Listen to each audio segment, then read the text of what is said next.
All right, so now we've talked about our stampers, our plates. What we're going to talk about now is a scraper. So there's a few different things that you can use for scraping. This personally is my favorite. These are the old Conad ones. They came out at the very beginning of stamping, and so what it has is this clear, nice metal edge that's not sharp, so it allows for a really good scraping of the paint across the plate. So alternatively, people have used, old gift cards, so that's fine. Clear Jelly has thin plastic cards in theirs as well. They actually are the same thickness as a gift card. So if this up and leaves your desk with on its own feet, you can substitute in this. Again, mine is the favorite. So one of the things with the scraping is the angle of the scraping. So you want to make sure you're at a 45-degree angle. The angle of the scraper can definitely be an issue of not moving the paint across the plate properly and can definitely impede your design if you have not scraped it properly. So you don't want to go straight across. You don't want to go too far down because it just makes a big smudge across the plate. And depending again on the quality of stamper that you're going to use, sometimes it will pick up the smudge and sometimes it won't. Last thing when it comes to your stamping tools is your polish. So of course I get asked many times about, do you have to use stamping polish? The answer is no. You can use some brands. They will work for you. So you just have to try it out before you invest.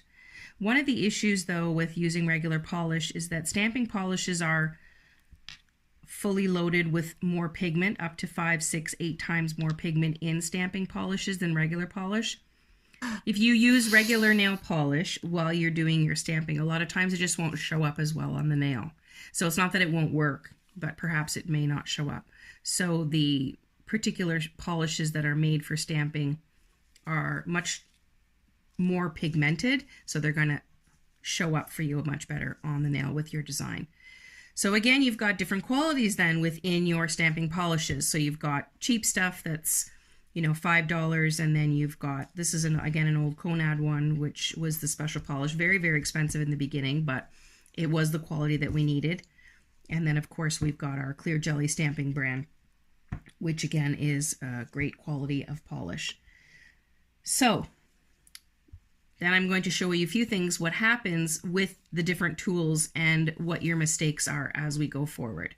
So here we're going to go through some of the techniques about what you're doing wrong as to why your stamping doesn't work. So one of the things we talked about is polish. I find that holographic polishes are not the greatest, again, for stamping. They just don't show up that well. Some of them can definitely be more pigmented. These Born Pretty ones, I find, they really don't work that well.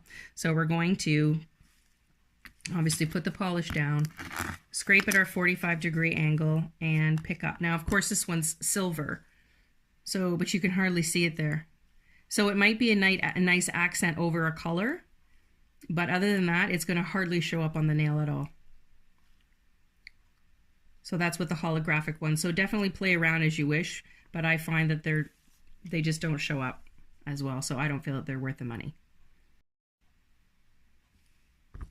So I'm going to put my polish down, I'm going to scrape.